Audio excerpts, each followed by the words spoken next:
कृषि कानूनों के खिलाफ कल किसानों का चक्का जाम। दिल्ली, यूपी और उत्तराखंड को छोड़कर पूरे देश के स्टेट और नेशनल हाईवे पर दोपहर 12 से 3 बजे तक रहेगा चक्का जाम। हंगामे के बीच राज्यसभा में कृषि मंत्री नरेंद्र सिंह ने कहा, किसानों को बरगलाया जा रहा है, कृषि कानून में क्या है काला, विपक्ष बताने में नाकाम। Stand up comedian Munawar Faruqui को सुप्रीम कोर्ट से मिली जमानत। धार्मिक भावना आहत करने के आरोप में मध्य प्रदेश पुलिस ने किया था गिरफ्तार। हाई कोर्ट ने नहीं दी थी जमानत। रिजर्व बैंक की नई मौद्रिक नीति का ऐलान। रेपो रेट 4% पर बरकरार। सस्ती ईएमआई के लिए करना होगा इंतजार। लोकसभा अध्यक्ष ओम बिरला को 10 विपक्षी पार्टियों ने पत्र लिखकर कहा, गाजीपुर बॉर्डर पर है भारत पाकिस्तान सीमा जैसे हालात, किसानों की हालात कैदियों जैसी। दिल्ली पुलिस की सफाई मशहूर पर्यावरण कार्यकर्ता ग्रेटा थनबर्ग का नाम किसी एफआईआर में नहीं, उनके ट्वीट किए गए भारत विरोधी टूल किट पर हुई है एफआईआर। लगातार दूसरे दिन बढ़े पेट्रोल डीजल के दाम। पेट्रोल की कीमत में 29 से 30 पैसे तो डीजल की कीमत में 30 से 32 पैसे का इजाफा। कोरोना की वजह से यूपीएससी सिविल सेवा परीक्षा 2020 में अंतिम प्रयास करने वाले ऐसे अभ्यर्थियों को मिलेगा एक और मौका जिनकी आयु सीमा समाप्त नहीं हुई है। केंद्र ने सुप्रीम कोर्ट में दी सहमति। और चेन्नई में खेले जा रहे भारत इंग्लैंड टेस्ट सीरीज के पहले मैच के पहले दिन इंग्लैंड ने 3 विकेट खोकर बनाए 263 रन।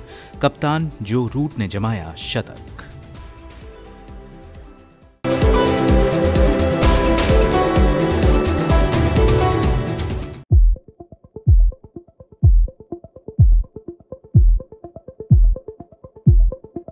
दिल्ली की अलग अलग सीमाओं पर किसान आंदोलन को 71 दिन पूरे हो चुके हैं। इस बीच सरकार ने कार्रवाई करते हुए बिजली, पानी, इंटरनेट की सुविधा से किसानों को वंचित कर दिया है। गुरुवार को प्रेस कॉन्फ्रेंस में संयुक्त किसान मोर्चा ने सरकार से इंटरनेट सेवा बहाल करने की मांग की। किसान नेताओं ने कहा कि असहमति की आवाज को दबाने की सरकारी कोशिशें लगातार जारी है। किसान नेताओं का कहना है कि धरना स्थल पर बैठे किसानों के साथ साथ मीडिया और स्थानीय लोगों को भी परेशानी हो रही है। खासकर छात्रों को ज्यादा परेशानी का सामना करना पड़ रहा है क्योंकि उनकी परीक्षाएं नजदीक हैं। संयुक्त किसान मोर्चा ने अपने बयान में कहा, एक ओर सरकार डिजिटल इंडिया जैसी योजनाओं का प्रचार कर रही है, लेकिन दूसरी ओर देश के ही लोगों का इंटरनेट बंद कर रही है। आंदोलन को लगातार देश और दुनिया से समर्थन मिल रहा है। यह शर्मनाक है कि सरकार इसे अंदरूनी मामला बताकर आंदोलन को दबाना चाहती है। निंदनीय है कि जो लोग किसानों के साथ एकजुटता दिखा रहे हैं उन्हें सोशल मीडिया पर ट्रोल किया जा रहा है। संयुक्त किसान मोर्चा ने प्रेस कॉन्फ्रेंस में बताया कि अब तक की जानकारी के मुताबिक 125 किसानों पर एफआईआर दर्ज है और 21 किसान लापता हैं। संयुक्त किसान मोर्चा ने एक बार फिर दोहराया है कि ये आंदोलन पूरी तौर से किसानों का आंदोलन है और किसानों पर लगाए जा रहे आरोप बेबुनियाद हैं। इस आंदोलन को शुरू से ही राजनीति से दूर रखा गया है और आगे भी ऐसा ही रहेगा। किसी भी राजनीतिक दल के नेता को संयुक्त किसान मोर्चा का मंच नहीं दिया जाएगा। राजनीतिक दलों के नेताओं का स्वागत है, लेकिन किसी के साथ भी संयुक्त किसान मोर्चा का मंच साझा नहीं किया जाएगा। गौरतलब है कि गुरुवार को कई राजनीतिक दलों के सांसद गाजीपुर बॉर्डर पहुंचे थे, जिसके बाद संयुक्त किसान मोर्चा ने अपने प्रेस कॉन्फ्रेंस में ये बातें कही हैं। अलग अलग राजनीतिक दलों के नेता लगातार सिंघू, गाजीपुर और टिकरी बॉर्डर का दौरा कर रहे हैं। राजनीतिक दल किसान आंदोलन को खुला समर्थन पेश कर रहे हैं। कांग्रेस नेता राहुल गांधी ने खुले तौर पर कहा है कि वो किसानों के साथ है, किसानों को कोई तोड़ नहीं सकता। गुरुवार को गाजीपुर बॉर्डर गए राजनीतिक दलों के प्रतिनिधि मंडल को पुलिस ने अंदर एंट्री नहीं दी थी। इन नेताओं ने लोकसभा अध्यक्ष ओम बिरला को चिट्ठी भी लिखी और कहा कि सीमाओं पर किसानों की स्थिति जेल के कैदियों के जैसी है। विपक्षी पार्टियों के प्रतिनिधि मंडल में Congress, Akali Dal, DMK, TMC, national conference, RSP और आईयूएमएल शामिल थी। दिल्ली पुलिस ने भी किसान आंदोलन को मिल रहे समर्थन को लेकर कुछ खुलासे किए हैं। दिल्ली पुलिस ने बयान जारी कर कहा, सोशल मीडिया की निगरानी के दौरान एक टूलकिट नाम की दस्तावेज पुलिस की नजर में आई है। ये दस्तावेज किसी विशेष सोशल मीडिया प्लेटफॉर्म के माध्यम से अपलोड किया गया था। इस दस्तावेज को लेकर शुरुआती जांच में पता चला है कि ये टूल किट नाम की दस्तावेज प्रो खालिस्तानी संस्था पोएटिक जस्टिस फाउंडेशन द्वारा बनाया गया था। दिल्ली पुलिस ने आरोप लगाया है कि टूल किट बनाने की मंशा विभिन्न सामाजिक, धार्मिक और सांस्कृतिक समूहों के बीच असहमति पैदा करने और सरकार के खिलाफ असहमति पैदा करने की कोशिश है। इसको बनाने वालों का उद्देश्य भारत के खिलाफ सामाजिक, सांस्कृतिक और आर्थिक युद्ध शुरू करना है। ब्यूरो रिपोर्ट, गो न्यूज।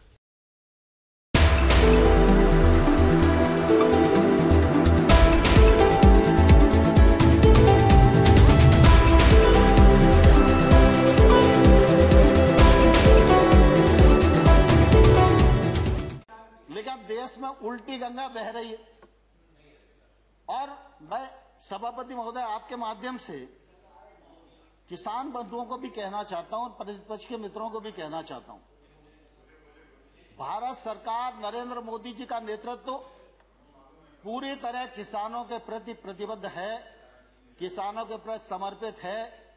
किसान आंदोलन के लिए हम लोगों ने लगातार उनको सम्मान देने की कोशिश की है, 12 बार ससम्मान बुलाकर बातचीत की है। एक शब्द भी हमने उनके बारे में इधर उधर नहीं बोला, संवेदनशीलता के साथ विचार किया है। लेकिन हमने ये जरूर कहा है कि आप प्रावधान में कहां गलती है, विनम्रता पूर्वक हमारा ध्यान आकर्षित करिए। हमने जो उनकी भावना के अंतर्गत जिन बिंदुओं को चिन्हित किया जा सकता था, उनको भी चिन्हित करके बताया कि हमको आपकी लगती है कि आपको यह शंका है कि एपीएमसी खत्म हो जाएगी, तो हम इस पर विचार करते हैं। एपीएमसी खत्म नहीं होगी। हमने एक के बाद एक उनको प्रस्ताव देने का भी प्रयत्न किया, लेकिन मैंने साथ में यह भी कहा कि अगर हम भारत सरकार किसी भी संशोधन के लिए तैयार है, इसके मायने ये नहीं लगाना चाहिए कि किसान कानून में कोई गलती है। लेकिन किसान आंदोलन पर है, पूरे एक राज्य में गलत फहमी का शिकार हैं लोग। एक ही राज्य का मसला है। Please don't interfere. Let him speak. Please don't. We are very short on time. सभापति महोदय, किसानों को इस बात के लिए बरगलाया गया है कि ये कानून आपकी जमीन को ले जाएंगे। मैं कहता हूं कॉन्ट्रैक्ट फार्मिंग के एक्ट में कोई एक प्रावधान बताए, कोई एक प्रावधान बताए। खड़गे जी,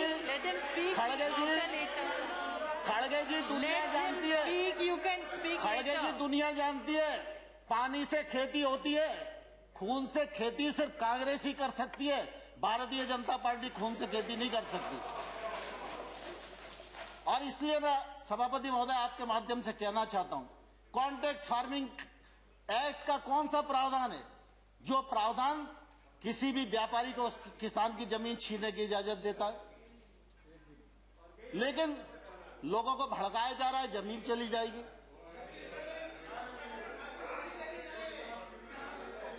No, please, no comments from either side. No comments, please. Let the honorable minister speak.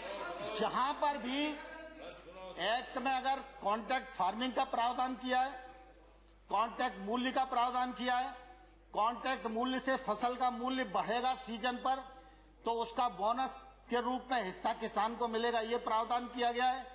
और किसान इस एक्ट से कभी भी बाहर हो सकता है, व्यापारी कभी भी बिना पैसे दिए इस एक्ट से बाहर नहीं हो सकता।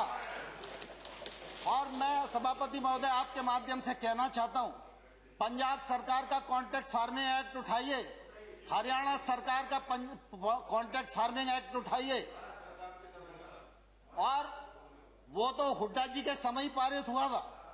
और आज अरे प्लीज,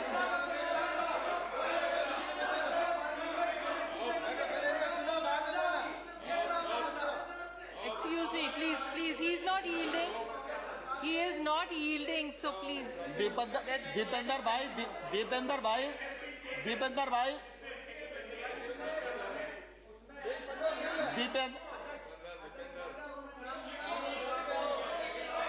दीपेन भाई प्लीज, अरे मुझे स्पष्ट तो करने दीजिए। You still have one member. You can speak. You can reply later. नहीं, आपका नहीं लिया मैंने। माननीय सभापति महोदय, मैं स्पष्ट करना चाहता हूं कि इन राज्यों के अभी लगभग 20-22 राज्य ऐसे हैं जिसमें कॉन्ट्रैक्ट फार्मिंग ने के लिए नया एक्ट बनाया है या उन्होंने एपीएमसी में शामिल किया है। नहीं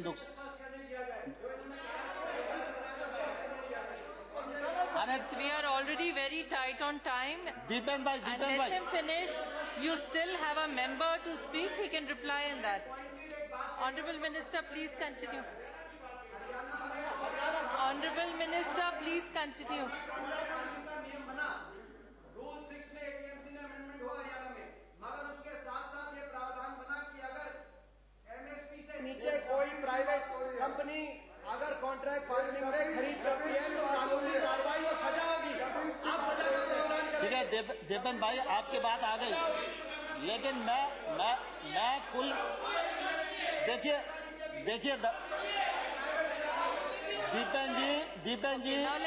दीपेन जी सवाल इसका नहीं है कि उस एक्ट में क्या लिखा है, सवाल इसका है कि कॉन्ट्रैक्ट फार्मिंग एक्ट है या नहीं है, और कॉन्ट्रैक्ट फार्मिंग एक्ट कब बना, और उस कॉन्ट्रैक्ट फार्मिंग एक्ट में अगर किसान गलती करेगा तो किसान को जेल जाना पड़ेगा। ये प्रावधान पंजाब के एक्ट में है और ये पंजाब सरकार के एक्ट में है, और जो भारत सरकार ने एक्ट बनाया है उसमें किसान कभी भी बाहर हो सकता है। देखिए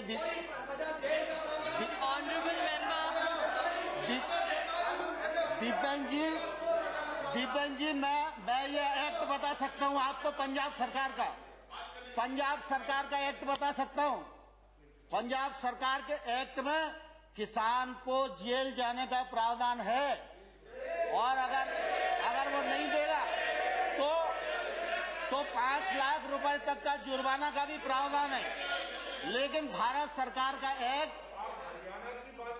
कि किसी और एक्ट की बात कर रहे हैं? नहीं, मैं पंजाब की बात कर रहा हूँ। हाँ, कॉन्ट्रैक्ट फार्मिंग मैंने कहा पंजाब। सॉरी, आप पंजाब की बात कर रहे हैं, हरियाणा की बात कर रहे हैं, तो ये कंफ्यूज होकर देख रहे हैं।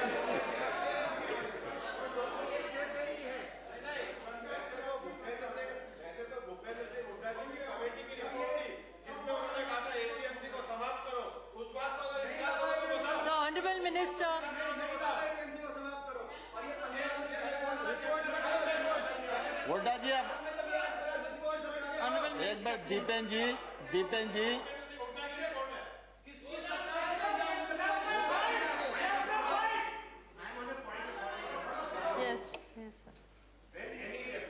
to be made to a person or a state under which the individual person rule is are not you present putting up here. the point of order? And about a report Under which is neither an official report nor a government report. So those which references must rule, Sharma ji, are you making the point of order? Deependra जी,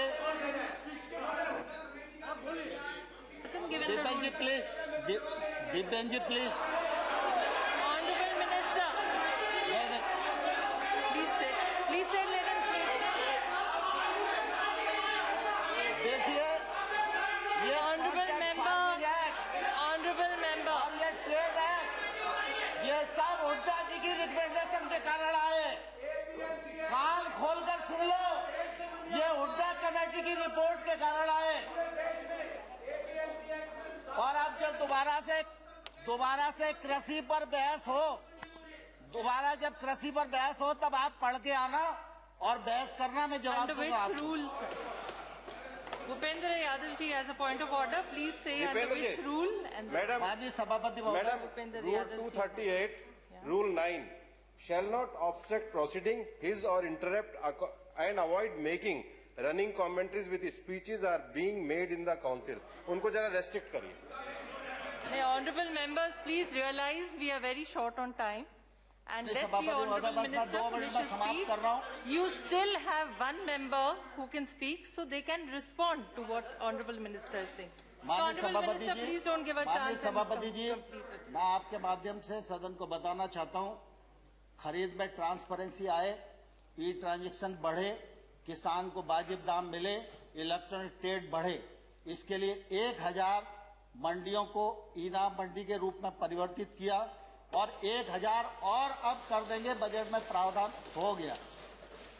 इसी प्रकार से लगातार हमने कोशिश की है कि कृषक की आमदनी दोगुनी हो और किसानी का योगदान देश के जीडीपी में तीव्र गति से बढ़े। ये जो कृषि सुधार बिल हैं, ये बिल भी इसी दिशा में एक महत्वपूर्ण कदम है। मैं आपके माध्यम से सारे सदन को भी और सारे किसान भाइयों को भी ये कहना चाहता हूं कि प्रधानमंत्री नरेंद्र मोदी जी किसानों के लिए समर्पित हैं और रहेंगे। नरेंद्र मोदी जी ने कृषि सुधार बिल जो लेकर आए हैं, वो किसान के जीवन में क्रांतिकारी परिवर्तन लाने वाले हैं, किसान की आमदनी बढ़ाने वाले हैं और देश आगे बढ़े, गांव आगे बढ़े, किसान आगे बढ़े और देश का इकबाल पूरी दुनिया में बुलंद हो, इस उद्देश्य के साथ मोदी सरकार इस देश में काम कर रही है। माननीय सभापति महोदय, बहुत बहुत धन्यवाद।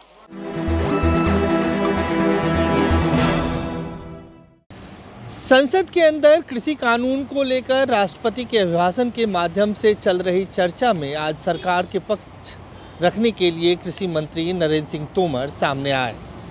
कृषि मंत्री ने सिलसिलेवार तरीके से इन तीनों कानूनों का बचाव किया और ये भी कहा कि कॉन्ट्रैक्ट फार्मिंग के जरिए जो एक कन्फ्यूज़न की स्थिति बनाई जा रही है कि किसानों की ज़मीन चली जाएगी, ऐसा कोई प्रावधान इस कानून के अंदर नहीं है।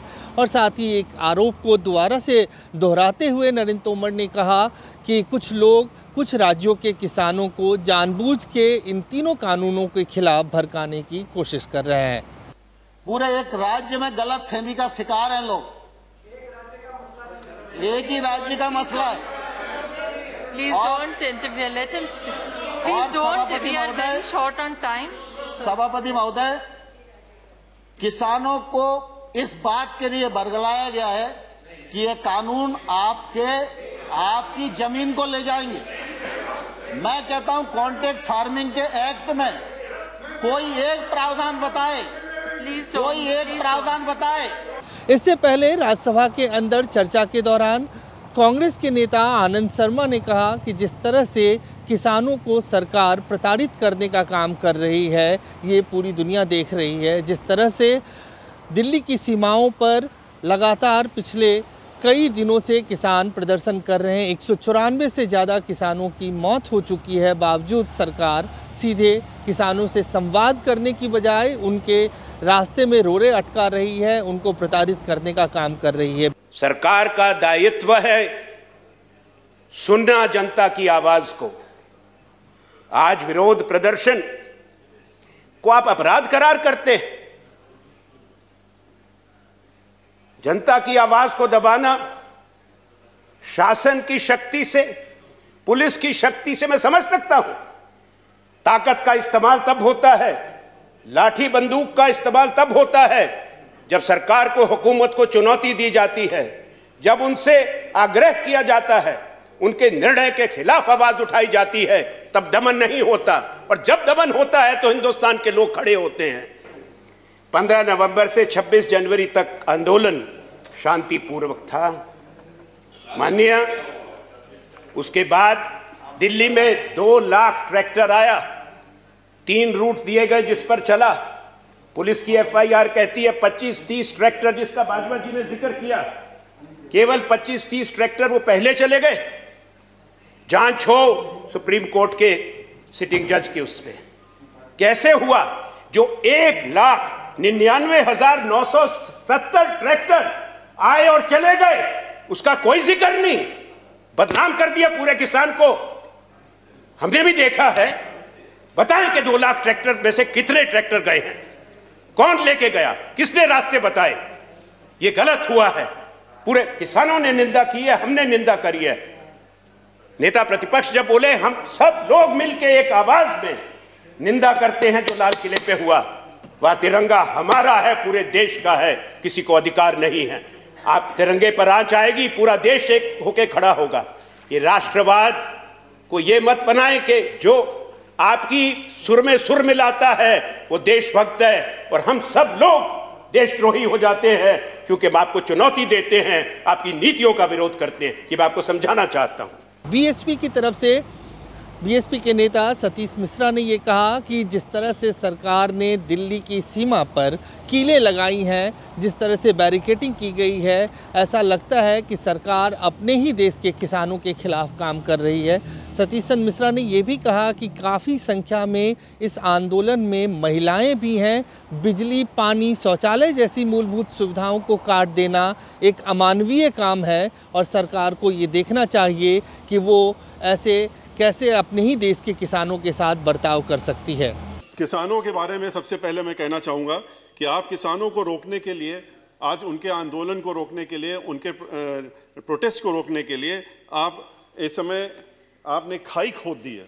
खाई ये उनके लिए नहीं खोद रहे हैं, ये हम कहना चाहेंगे खाई अपने लिए खोद रहे हैं। जवानों को बंदूक लेकर खड़ा कर दिया है, पानी की बौछारें डाल रहे हैं, आंसू गैस के गोले छोड़ रहे हैं, उनका पानी बंद कर दिया, उनका खाना बंद कर दिया, यहाँ तक कि आपने शौचालय भी बंद कर दिए और ये भी नहीं सोचा कि उसमें महिलाएं भी हैं और ये ह्यूमन राइट्स का कितना बड़ा वायलेशन है, इसको आपको देखना चाहिए था।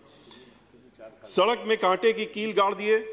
इतनी तैयारी तो पाकिस्तान के बॉर्डर में भी शायद सरकार ने नहीं की होगी जितनी की दिल्ली के बॉर्डर पे कर दी है। जो हमारे अन्नदाता हैं उन्हें आज देश के दुश्मनों का दर्जा दिया जा रहा है। याद रखिए, ये किसान जिनके पास खाने को कुछ नहीं है, खोने को कुछ नहीं है, इन्हें आप डरा धमका कर और उन पर अपना कानून थोप नहीं सकते जो कानून उनको पसंद नहीं है। ज़्यादातर विपक्षी दल के नेताओं ने एक बार फिर सरकार से आग्रह किया कि वो तीनों कानूनों को वापस ले और तुरंत किसानों के साथ बातचीत करे। लेकिन सरकार की तरफ से इन तीनों कानूनों का बचाव करते हुए नरेंद्र सिंह तोमर ने लगातार इस बात को कहा कि इस कानून में वो सारे प्रावधान हैं जो किसानों के हित में हैं और कहीं ना कहीं इस पूरे आंदोलन को कुछ लोग भड़काने और बहकाने की कोशिश कर रहे हैं। अजय झा, गो न्यूज़।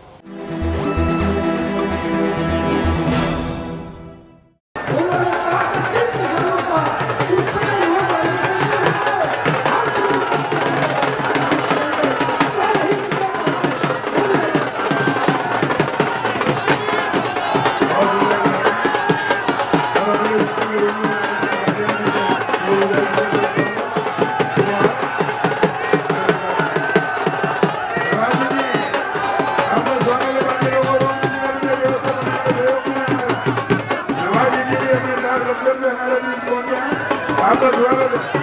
बस बाकी लोगों